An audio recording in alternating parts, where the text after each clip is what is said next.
Hello friends, मैं रोहित रंजन आप सबको अपने यूट्यूब चैनल में स्वागत करता हूं, अभिनंदन करता हूं।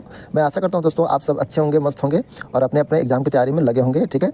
और ठंड से भी आप लोग बच रहे होंगे, ठीक है। तो आज हम लोग इस वीडियो में बात करने वाले दोस्तों एसएससी जीडी कांस्टेबल 2024 के बारे में। चूँकि मैं आशा करता हूँ कि आप सभी लोग अच्छे से फॉर्म को फिलअप कर लिया होगा और किसी तरह से कोई गलती उसमें नहीं किए होंगे, ठीक है। तो आप जो फॉर्म भरे हैं उसमें आपको रजिस्ट्रेशन नंबर मिला होगा, उसको आप हमेशा के लिए रखिएगा। पासवर्ड मिला होगा वो कभी आप भूलिएगा नहीं, ये कहीं लीक करके गुप्त रूप से आप घर में रख लीजिए, क्योंकि ये लैपटॉप आपका काम देने वाला है। जब तक आपका सिलेक्शन नहीं होगा एसएससी जीडी में तब तक आपका रजिस्ट्रेशन नंबर और पासवर्ड काम आएगा। इसलिए आप जो प्रिंट आउट निकाले होंगे उस फॉर्म को आप अच्छे से अलमीरा वगैरह बॉक्स वगैरह में रख लीजिएगा, ठीक है। या तो कहीं गूगल ड्राइव वगैरह में सेव कर लीजिएगा ताकि ये कहीं खो ना जाए। नेक्स्ट बार जब दोबारा वैकेंसी भरने का बारी आएगा तो यही रजिस्ट्रेशन नंबर और यही पासवर्ड आपको मांगा जाएगा, ठीक है। तो इसको विशेष रूप से आप इस पर ध्यान दीजिएगा, इसको आप खोइएगा नहीं, ठीक है। तो आइए आज हम लोग बात करते हैं एसएससी जीडी के बारे में, ठीक है। तो एसएससी जीडी में क्या है कि आज हम लोग बात करने वाले हैं एग्जाम पैटर्न के बारे में दोस्तों, ठीक है। सबसे पहले बड़ी बात यह है आप लोगों के लिए, फॉर्म तो भर दिया है तो फॉर्म भरने से कुछ होता नहीं है, ठीक है। अगर आप लोग रियल में चाहते होंगे कि हम नौकरी करें एसएससी जीडी में, सीएपीएफ जो आर्म पुलिस फोर्स होते हैं, जैसे कि क्या कौन कौन होते हैं इसमें, आर्म सीएपीएफ के अंतर्गत जैसे बीएसएफ हो गया, सीआईएसएफ हो गया, सीआरपीएफ हो गया, एसएसबी हो गया, आईटीबीपी हो गया, एसएसएफ हो गया, असम राइफल्स, एनआईए और एनसीबी, ये सारे आते हैं सीएपीएफ के अंतर्गत। जो एसएससी जीडी कांस्टेबल के भर्ती या जो वैकेंसी निकलता है उसमें उसका काउंट होता है और उसमें उसका वैकेंसी निकलता है, ठीक है। तो 26,183 वैकेंसी इस बार निकला है, ठीक है। तो आप उम्मीद बना के रख सकते हैं कि आने वाले समय में इसका वैकेंसी बढ़ सकता है, ठीक है। मतलब 60 और 40 का रेशियो बना के रखेगा कि 60% बढ़ सकता है, 40% नहीं बढ़ सकता है। नहीं बढ़ सकता है ऐसा हम क्यों बोल रहे हैं, क्योंकि 2021 का जो वैकेंसी था दोस्तों वो मात्र 25,000 निकला था, 25,000 वैकेंसी निकला था और उसमें वो बढ़ा नहीं था। इसीलिए मैं कह रहा हूँ कि अगर अभी 26,000 निकला है तो हो सके बढ़ भी नहीं सकता है। और पिछला बार बात करें 2022 का, तो 2022 में भी वैकेंसी बढ़ गया था, ठीक है। उसमें भी कम ही निकला था लेकिन बढ़ करके 50,000 प्लस वैकेंसी हो गया था, ठीक है। तो आप उम्मीद बनाए रख सकते हैं कि एसएससी कुछ भी कर सकता है, वैकेंसी को कभी भी बढ़ा सकता है, ठीक है। लेकिन अगर वैकेंसी नहीं बढ़ाया तो आपको मान के चलना है कि 26,000 हमारा वैकेंसी है और इस 26,000 में एक सीट अपना कंफर्म कैसे करें। तो आप कितना मेहनत करेंगे, किस तरह से मेहनत करेंगे कि आप एक सीट में आप सिलेक्टेड हो जाएं और अपना सपना को पूरा करें, अपने माँ पापा का सपना को पूरा करें, अपने मेहनत को साकार करें। माँ पापा आपको इतने बड़े किए हैं, पाले पोसे हैं, तो उसके गरिमा को बनाए रखने के लिए थोड़ा सा आप मेहनत करें, अपना भविष्य को सुधारने के लिए मेहनत करें, अपने लिए मेहनत करें, ठीक है। आने वाला पीढ़ी के लिए आप मेहनत करें, ठीक है। तो उम्मीद करता हूँ कि आप सब गंभीर होंगे और मतलब प्रबल इच्छा लिए होंगे कि मैं भी सिलेक्टेड हो जाऊं और अपने भविष्य को सुधारूं, ठीक है। तो मैं आप सबों के भलाई के लिए, आप सबके कॉन्सेप्ट को क्लियर करने के लिए मैं बता रहा हूं, मैं जो गाइडलाइन दूंगा उसको आप लोग आँख बंद कर फॉलो कर सकते हैं, ठीक है। तो आज हम लोग बात करने वाले हैं इस वीडियो में एग्ज़ाम पैटर्न के बारे में, ठीक है। तो एग्ज़ाम पैटर्न कैसा रहेगा, अब का पैटर्न कैसा है, पहले 2021 के पहले पैटर्न कैसा था, ठीक है। तो आपको पता होगा कि 2021 के पहले नेगेटिव मार्किंग नहीं था दोस्तों, एसएससी जीडी में नेगेटिव मार्किंग नहीं था। इसमें क्या होता था कि 100 मार्क्स का क्वेश्चन रहता था, ठीक है। और इसमें सारा क्वेश्चन को आप टिक मार सकते थे, गलत भी होगा अगर बाद में आप 60 नंबर लाते हैं, 60 क्वेश्चन सही करते हैं तो ये आपका 60 मार्क्स काउंट होता था, ठीक है। अगर आप 80 क्वेश्चन सही कर रहे हैं तो ये 80 मार्क्स काउंट होता था, ठीक है। लेकिन अब ऐसा नहीं है दोस्तों, अगर अभी क्या है सिलेबस भी चेंज हो गया, पहले 100 क्वेश्चन रहता था, अब 100 की जगह पर 80 क्वेश्चन होने लगा है, ठीक है। पहले जितने भी सब्जेक्ट हैं, जैसे मैथ भी था वो 25 नंबर का था, हिंदी था 25 मार्क्स का था, रीजनिंग था 25 मार्क्स का था, जीके जीएस था 25 मार्क्स का था, ठीक है। अब क्या हो गया, मैथ भी 20 मार्क्स का हो गया, हिंदी भी 20 मार्क्स का हो गया, रीजनिंग भी 20 मार्क्स का हो गया, जीके जीएस भी 20 मार्क्स का हो गया, ठीक है। यानी 20-20 के पैटर्न में है, यानी क्वेश्चन आपका टोटल रहेगा 80। क्वेश्चन रहेगा टोटल कितना, टोटल क्वेश्चन रहेगा आपके पास 80 और टोटल टाइमिंग आपके पास रहेगा 60 मिनट। आप कंपेरिजन कर सकते हैं थोड़ा सा कि पहले 2021 से पहले क्या था, 100 क्वेश्चन रहता था 90 मिनट मिलता था, 100 क्वेश्चन रहता था 90 मिनट मिलता था, ठीक है। तो ये अच्छा रहता था 100 क्वेश्चन में 90 मिनट। लेकिन अब क्या हो गया कि 80 क्वेश्चन और 60 मिनट, 80 क्वेश्चन और 60 मिनट आपका टाइम मिलेगा, ठीक है। तो आपका इस बार क्या है कि पहले की तुलना में इस एग्ज़ाम हार्ड होता है 2021 के बाद से, ठीक है। तो इस बात को ध्यान में रखिएगा। अब इसमें क्या है, फिर समझ लीजिए हम आप लोगों को इस वीडियो में क्या बताने वाले हैं, ठीक है। हमारा स्ट्रेटजी क्या होना चाहिए, हाई स्कोर करने का बेस्ट रणनीति क्या होना चाहिए, ठीक है। अच्छा मार्क्स आप लाना, देखिए अच्छा मार्क्स लाइएगा तभी आपका सिलेक्शन होगा 26,000 पोस्ट में से, ठीक है। तो अच्छा मार्क्स लाने के लिए, हाई स्कोर करने के लिए किस तरह से आपको पढ़ना चाहिए, गंभीर रूप से पढ़ना चाहिए कि नहीं, खेलते कूदते घूमते फिरते सोचिएगा कि एग्जाम निकल जाता है, ऐसा नहीं होगा दोस्तों। हम लोग भी अपना सिलेक्शन लेने के लिए, सबका नहीं बात कर रहे हैं, हम अपना बात कर रहे हैं, हम भी क्रिकेट का बहुत आशिक थे, बहुत क्रिकेट खेलते थे, बहुत टाइम पास करते थे। ये जितना टाइम पास कीजिएगा उतना लेट होगा, इसलिए अगर जल्दी नौकरी लेना चाहते हैं तो जल्दी आप थोड़ा सा सतर्क हो जाएँ, संभल जाएँ, ठीक है। और मतलब गंभीर रूप से पढ़ाई में जुड़ जाएं, ठीक है। कितना मार्क्स आप लाएंगे जिससे आपका मेरिट बन जाएगा, बहुत इंपॉर्टेंट बात है ये मेरिट बन जाना। मेरिट अगर बना तो आपका किस्मत बना, फ्यूचर बना, ठीक है। इसलिए मेरिट पर ध्यान दीजिए कि मेरिट कैसे बनेगा। अब बोलता है कौन सा सब्जेक्ट आपको सिलेक्शन दिलवाएगा। कौन कौन सब्जेक्ट होता है? 4 सब्जेक्ट, मैथ होता है, हिंदी होता है, रीजनिंग होता है और जीके जीएस होता है। तो कौन ऐसा सब्जेक्ट है जो आपको सिलेक्शन दिलवाएगा, आने भविष्य को बनाएगा, ठीक है। तो ये सब पर बात करेंगे। प्रतिदिन कितना घंटा आप लोग को पढ़ना चाहिए, किस सब्जेक्ट को कितना टाइम देना चाहिए। 4 सब्जेक्ट है तो चारों सब्जेक्ट को आपको टाइम देना पड़ेगा, भले आप इक्वल ना दें। कौन सा सब्जेक्ट आपको मजबूत है उसमें थोड़ा कम दे सकते हैं, या तो आगे बताएंगे फिलहाल, ठीक है। तो कौन सब्जेक्ट को कितना टाइम दें, कौन सा सब्जेक्ट आपको सिलेक्शन दिलवाएगा, यानी कौन सा मोस्ट इंपॉर्टेंट सब्जेक्ट है जो आपके भविष्य को बना सकतेगा, ठीक है। कितना मार्क्स लाइएगा जो आपका मेरिट बन जाएगा। तो ये सारे प्लान के बारे में हम लोग पढ़ेंगे, ठीक है। तो आइए थोड़ा सिलेबस पर चर्चा कर लें। मैथ जो है आपका 20 मार्क्स का है, 2023 का बात कर रहे हैं। 2022 के बाद से सिलेबस चेंज हो चुका है, जो 25 नंबर का पूछता था वो 20 नंबर का हो गया, ठीक है। तो एक सही कीजिएगा तो 2 मार्क्स मिलेगा, ध्यान रखिएगा। एक क्वेश्चन सही कीजिएगा तो 2 मार्क्स कटेगा, अगर ये क्वेश्चन गलत कीजिएगा तो 1/8 है, यानी पहले 4 क्वेश्चन में 1 नंबर कटता था, ठीक है। तब 2 नंबर इधर कटेगा, 2 कटेगा, यानी जैसे 2 का मतलब क्या हुआ, बात एक ही है। 4 क्वेश्चन गलत कीजिएगा तो आपका 1 नंबर कट जाएगा। तो 1 नंबर का मतलब क्या हुआ, 1 नंबर आप ला रहे हैं तो समझिए आपको 2 नंबर मिल रहा है, ठीक है। तो आपका जो पूर्णांक रहेगा, फुल मार्क्स रहेगा, वो आपका 160 का होने वाला है।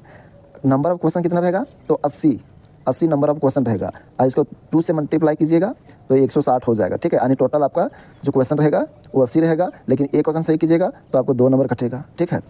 4 क्वेश्चन गलत कीजिएगा तो आपका ये वाला 1 नंबर कट जाएगा, ठीक है। 1 नंबर कटेगा, समझ लीजिए आपका 2 नंबर का नुकसान है, ऐसा समझना है, ठीक है। तो देखिए इसमें क्या है, मैथ हो गया आपका 20 नंबर, रीजनिंग हो गया 20 नंबर, हिंदी या तो इंग्लिश हो गया 20 number, GK GS current affair science वगैरह सारा मिला करके 20 नंबर, ठीक है। तो 20 कर करके आपका टोटल तो कितना हो गया, 4 बार 20 हो गया, तो समझ लीजिए कि 80 मार्क्स हो गया टोटल। लेकिन जो मैथ 20 नंबर का है वो 2 से मल्टीप्लाई कीजिए, एक क्वेश्चन सही कीजिएगा तो 2 नंबर मिलेगा, ठीक है। तो 20 क्वेश्चन का रहेगा तो 40 नंबर का रहेगा। फिर यहाँ पे 20 दूनी 40 अंक रीजनिंग, 20 दूनी 40 अंक हिंदी इंग्लिश, ठीक है। हिंदी या तो इंग्लिश, जो हिंदी लिए होंगे वो हिंदी क्वेश्चन बनाएंगे, इंग्लिश लिए होंगे इंग्लिश में बनाएंगे, और करंट अफेयर वगैरह भी यहाँ पर आपका 20 दूनी 40 रहेगा, ठीक है। तो आप कॉन्सेप्ट क्लियर होगा कि 40 मार्क्स का सभी खंड है, ठीक है। तो टोटल आपको 160 नंबर का एग्जाम होगा, ठीक है। मेरिट कैलकुलेट कहाँ होगा, तो 160 में आप कितना ला रहे हैं, 160 में आप कितना ला रहे हैं, इस पर कैलकुलेट होगा, ठीक है। तो ये हो गया आपका सिलेबस, ठीक है। अब देखिए ये जो है आपको बता दिए हैं कि 80 मार्क्स का जो क्वेश्चन होगा वो 60 मिनट में आपको करना होगा। 80 मार्क्स का क्वेश्चन जो है आपको कितना 60 मिनट में करना होगा, ठीक है। यानी 1 घंटा में आपको 80 क्वेश्चन बनाना है। तो आपको दोस्तों अभी कौन सब्जेक्ट को कितना टाइम देना है वो आप पर डिपेंड है, ठीक है। आप पर कैसे डिपेंड है, अगर आप वो स्टूडेंट होंगे जो कि आप ऑफलाइन क्लास कोचिंग में किए होंगे, लंबे समय से कर रहे होंगे, या तो अच्छा तैयारी आपका होगा। अगर आपका मैथ सही होगा, ठीक है, रीजनिंग सही होगा, तो उसके अनुसार आप टाइम दे सकते हैं। सामान्य ज्ञान यानी सही तो सभी चारों खंड को सही होना चाहिए। तो कैटेगरी अलग अलग कैटेगरी होता है स्टूडेंट का। कुछ लोग कोचिंग वगैरह करके मतलब थोड़ा तैयारी अच्छा कर लेते हैं, ठीक है। तो फिर भी कम से कम और अधिक से अधिक कितना टाइम देना चाहिए जिससे आपका तैयारी बढ़िया हो जाएगा, ठीक है। तो नहीं पर भी कम से कम आपको, अगर कम का बात करें तो कम से कम मैथ में 2 घंटा आपको पढ़ना चाहिए, ठीक है। अधिक कम से कम 3 घंटा पढ़ना चाहिए। अधिक का बात करें 3 घंटा। उसके बाद हिंदी का बात करें तो 1.5 घंटा इसको भी पढ़िए। अगर अधिक पढ़ना चाहते हैं तो 2 घंटा पढ़िए। अब पढ़ना क्या है तो बताएंगे, सेट लगाने नहीं वो बताएंगे, लेकिन सब्जेक्टिव पर आपको ध्यान देना है। हिंदी को सब्जेक्टिव पर ध्यान देना है, ठीक है। और हिंदी का व्याकरण पूरा मत पढ़ जाइएगा, पर नॉर्मल हिंदी पढ़ना है। अभी बताएंगे हम, जैसे कि संज्ञा सर्वनाम ये सब पूरा पढ़ने की कुछ ज़रूरत नहीं, उससे कुछ नहीं पूछता है, पूरा सिंपल सा हिंदी पूछता है। जैसे कि आपको कौन कौन सा टॉपिक पढ़ना है, विलोम शब्द पढ़ना है, मुहावरा पढ़ना है, ठीक है, पर्यायवाची शब्द पढ़ना है, अनेकार्थ मतलब क्या बोलते हैं उसको, 1 वर्ड सब्स्टिट्यूशन, ठीक है, यानी जो होता है अनेक शब्दों का एक शब्द, ये सब पढ़ना है, ये सब आता है। और छोटा सेंटेंस आता है जो हम लोग डेली लाइफ में यूज़ करते हैं बोलने में, वही सेंटेंस यहाँ पर पूछता है। तो मतलब उसमें जो बोलते हैं उसमें सही वर्ड भी दिया रहेगा और गलत भी दिया हुआ रहेगा, तो उसको आपको चूज़ करना कौन सा सही है, ठीक है। एक श्रुति लेख होता है कि शुद्धिकरण, कौन सा क्वेश्चन कैसा वर्ड को लिखा रहेगा तो उसका शुद्ध कैसे लिखेंगे। 3 वर्ड गलत लिखा रहेगा और 1 वर्ड गलत सही रहेगा, तो सही जो रहेगा उसको चूज़ करना है। बहुत सिंपल रहेगा, ज़्यादा टाइम पास मत कीजिएगा, अपना पूरा हिंदी का ग्रामर पढ़ने की जरूरत कुछ नहीं है। मैं आप सबों को थोड़ा सा क्लियर कर देता हूँ। 2 चीज़ आपको बता रहे हैं, आपका अच्छा नंबर दिलाएगा 2 चीज़। अगर एवरेज स्टूडेंट है, एवरेज मार्क्स लाने वाले स्टूडेंट हैं, बहुत ज़्यादा तेज़ स्टूडेंट नहीं है, तो आप 2 चीज़ कमान कीजिएगा, हिंदी पर कमान कीजिएगा और रीजनिंग पर कमान कीजिएगा। तो ये दोनों आप कैसे तैयार कीजिएगा, एक बात मेरा आप मान लीजिएगा तो आपका बहुत तगड़ा तैयारी हो जाएगा। एक काम कीजिएगा, प्रीवियस ईयर से बुक लीजिएगा। जैसे SSC GD का जो प्रीवियस ईयर्स का बुक रहेगा उसमें हिंदी का मतलब हिंदी प्लस में रीजनिंग जो रहेगा वो कॉन्सेप्ट के आधार पर रहता है। तो रीजनिंग जो कॉन्सेप्ट होता है वो प्रीवियस ईयर्स में सारा है। तो प्रीवियस ईयर्स का जो सेट रहता है उसमें जो क्वेश्चन रहेगा रीजनिंग का, वो सारा क्वेश्चन को आपको मतलब प्रैक्टिस करना है। रीजनिंग वाला सारा वही सब क्वेश्चन आएगा, वही कॉन्सेप्ट पर आएगा, ठीक है। Same to same question copy उठा के यहाँ पेस्ट नहीं करेगा, वही कॉन्सेप्ट रहेगा, ठीक है। उसी टाइप में क्वेश्चन रहेगा, लेकिन थोड़ा सा उसका भाषा बोले तो उसका आंकड़े बदले हुए रहेंगे, लेकिन कॉन्सेप्ट वही रहेगा। तो इसलिए कहेंगे आंख मूंद करके आपका जो रीजनिंग रहेगा वो प्रीवियस ईयर्स किताब से पढ़िएगा, ठीक है। बात रही हिंदी का, तो प्रीवियस ईयर बुक हम हिंदी इसलिए पढ़ने बोल रहे हैं क्योंकि उसमें आपको कॉपी में लिखिएगा कौन कौन से टॉपिक से पूछता है। तो अभी जो हम बताएं आपको, विलोम शब्द, पर्यायवाची शब्द, मुहावरा, शुद्धिकरण, अनेक शब्दों का एक शब्द, यही सब पूछता है। संज्ञा, सर्वनाम, विशेषण, ये सब पढ़ने की कुछ जरूरत नहीं है। टाइम पास कीजिएगा तो बेवकूफ़ बन जाएगा, ठीक है। इसलिए आपको उतना टाइम पास करने की जरूरत नहीं है। और सामान्य ज्ञान में थोड़ा नंबर कट जाता है लोगों का, इसलिए आप करंट अफेयर कम से कम आपका चार या 5 पूछ देगा, ठीक है। 4 या 5 आपको करंट अफेयर पूछ देगा, बाकी सब रहेगा क्या रहेगा, ये स्टैटिक जीके जो रहता है वो सब रहता है। तो लोगों का नंबर थोड़ा सा कट जाता है सामान्य ज्ञान में, और जो एवरेज स्टूडेंट है उनका गणित में कटता है, ठीक है। जिनका गणित अच्छा है वो रीजनिंग गणित में, ठीक है, हाई फाई नंबर उठा सकते हैं पूरा का पूरा। और हिंदी एक ऐसा सब्जेक्ट है दोस्तों जो पूरा 25 नहीं 20 है, 20 क्वेश्चन का है, तो फुल का फुल नंबर आप उठा सकते हैं। तो इसलिए हाई फाई नंबर, जिनका मैथ सही है तो उनका रीजनिंग तो सही रहेगा ही। तो मैथ, रीजनिंग और हिंदी इसमें बहुत ज़्यादा हाई फाई नंबर वो ला सकते हैं। सामान्य ज्ञान में 60% नंबर भी लाते हैं तो उनका बहुत तगड़ा मार्क्स बन जाएगा, ठीक है। तो जो एवरेज स्टूडेंट है, जिसको कमजोर स्टूडेंट कहेंगे, वो हिंदी और रीजनिंग पर थोड़ा फोकस कीजिएगा और स्टैटिक जीके भी थोड़ा ध्यान दीजिएगा, ठीक है। तो हिंदी और रीजनिंग 2 ऐसा खंड है जो आपके भविष्य को बदल सकता है, आपके मेरिट को बदल सकता है। जो आप पास नहीं होने वाले रहेंगे वहाँ पर भी आप पास हो जाइए, किस पर, हिंदी और रीजनिंग के बल पर, ठीक है। तो हिंदी और रीजनिंग पर आप विशेष रूप से ध्यान दीजिएगा। कम से कम हिंदी को आप 2 घंटा ध्यान दे सकते हैं, वो भी सब्जेक्टिव पढ़िएगा और सेट लगाइएगा। तो देखिए उसमें क्या होता है, अनुच्छेद भी पूछता है, अनुच्छेद बोले तो आर्टिकल भी पूछता है, पैसेज भी पूछता है हिंदी में। तो 2 पैसेज रहेगा 5-5 नंबर का, 10 नंबर का क्वेश्चन रहेगा आपका पैसेज से, ठीक है। ऐसे था 2021 में, अब हो सके पैसेज कम कर दिया होगा, ताकि 5 नंबर का क्वेश्चन कम कर दिया है ना, तो हो सके पैसेज भी कम किया होगा। आनी हिंदी आपका बहुत नॉर्मल रहेगा, बोल चाल रहेगा, ठीक है। तो आपको ध्यान क्या देना है, पर्यायवाची शब्द में, विलोम शब्द में, एक शब्द का अनेक शब्द में ध्यान देना है, और शुद्धिकरण में ध्यान देना है, ठीक है। बाकी पैसेज अगर आप कर सकते हैं, ठीक है। सामान्य ज्ञान, स्ट्रेटेजी के पढ़िएगा, और करंट अफेयर जो साल भर का जो कोई यूट्यूब चैनल में पढ़ा रहे होंगे, जैसे कि उत्कर्ष चैनल में अगर रिविजन कराते हैं तो उसको आप फॉलो कर सकते हैं, मतलब पढ़िएगा, ठीक है। ज़्यादा आपका टाइम नहीं है आपके पास कम से कम 45 से 50 दिन का टाइम बचा हुआ है, उसी बीच में आपको तगड़ा तैयारी करना है। तो ये था मेरा मकसद इस वीडियो को बनाने का। आपके पास लाख मजबूरी हो, लेकिन कम से कम आपको 5 घंटा पढ़ना होगा, और अधिक से अधिक आप पढ़ना चाहेंगे तो 8 से 10 घंटा आप पढ़ सकते हैं, ठीक है। जितना ज़्यादा पढ़िएगा उतना ज्ञान बढ़ेगा, इसलिए कितना भी मजबूरी हो कम से कम आपको 5 से 7 घंटा आपको पढ़ना होगा, ठीक है। और वही बोले, गणित में कम से कम 2 से 3 घंटा टाइम दे दीजिए, हिंदी में 2 घंटा कम से कम दे दीजिए, रीजनिंग में 2 घंटा कम से कम दे दीजिए, ठीक है। सामान्य ज्ञान में 2 घंटा दे दीजिए, 2-2 घंटा करके आप सभी विषय में ध्यान दे दीजिए। देखिए आपका मतलब मेरिट बनेगा, आप अच्छा मार्क्स लाएंगे, ठीक है। और उसके बाद एक थोड़ा सा ध्यान मतलब बोल रहे हैं, सेट आप एक दिन में एक से 2 जरूर मारिएगा।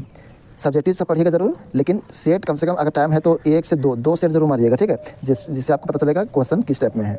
और यूट्यूब में मतलब किन के यूट्यूब में होगा प्रीवियस ईयर से क्वेश्चन कैसे सॉल्व किया, क्या क्या पूछा था, इस तरह, ठीक है। अगर आप लोग कमेंट करेंगे तो मेरे पास भी हम अपना पेपर आप सबको दिखा सकते हैं, ठीक है, कि किस तरह का पेपर आया था पूरा का क्वेश्चन, ठीक है, और कौन सब्जेक्ट में मेरा कितना नंबर आया सो दिखा देंगे, ठीक है। तो अगर आप SSC GD का छोटा से छोटा और मतलब बड़ा से बड़ा कोई भी टॉपिक के बारे में नॉलेज लेना चाहते हैं तो आप मेरे चैनल को सब्सक्राइब कीजिए, ठीक है, और मेरे साथ जुड़े रहिए। फिर मिलते हैं नई वीडियो में, तब तक जय हिंद, जय भारत। आप लोग तगड़ा तैयारी कीजिए, ठीक है।